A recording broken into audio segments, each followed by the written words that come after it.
Ito pala ang kwento ng buhay ni Senator Alan Peter Cayetano. Halika mga kakwento, samahan ninyo ako at alamin natin. Si Alan Peter Schramm Cayetano ay ipinanganak noong October 28, 1970.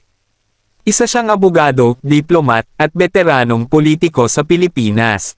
Sa kasalukuyan, siya ang Minority Leader ng Senado sa 20th Congress 2025 hanggang 2028. Maagang buhay at pag-aaral. Kapanganakan at pamilya. Ipinanganak siya sa Mandaluyong. Ang kanyang ama ay ang yumaong Senador Renato Compañero Cayetano, at ang kanyang ina ay si Sandra Schramm, isang buong German-American. Galing siya sa pamilyang politiko.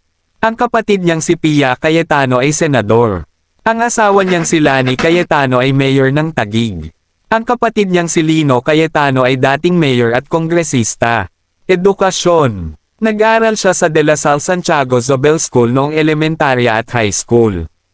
Nagtapos ng Political Science sa UP Diliman noong 1993. Nagtapos ng abogasya sa Ateneo de Manila University noong 1997 na may mataas na karangalan.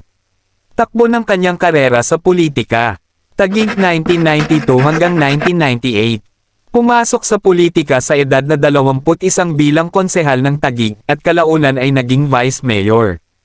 Kongreso 1998 hanggang 2007. Naging kongresista ng Taguig Patero sa loob ng 3 sunod-sunod na termino. Unang panunungkulan sa Senado 2007 hanggang 2017. Nahalal bilang senador noong 2007 at 2013. Naging minority leader. Naging majority leader. Takbong Vice-Presidente at DFA, 2016 hanggang 2018. Tumakbo siyang Vice-Presidente noong 2016 kasama si Rodrigo Duterte ngunit natalo. Pagkatapos nito, naging kalihim ng Ugnayang Panlabas, DFA Secretary. Speaker ng Kamara, 2019 hanggang 2020. Bumalik siya sa Kongreso at naging Speaker ng House. Pinamunuan ang SEA Games 2019. Tumulong sa mga batas noong simula ng COVID-19. Bumaba sa pwesto noong 2020 dahil sa napagkasunduang palitan ng liderato. Kasalukuyang kalagayan 2022 hanggang 2026. Pagbabalik sa Senado 2022. Nanalo siyang muli bilang senador at ikapito sa ranggo. Minority Leader 2025. Noong 2025, matapos mapalitan ang Senate President, siya ay nahalal bilang Minority Leader ng siyam na senador. Mga ginagawa noong 2026. Humihiling ng investigasyon tungkol sa problema sa China. Bumoto laban sa 2026 national budget dahil may duda siya sa ilang pondo.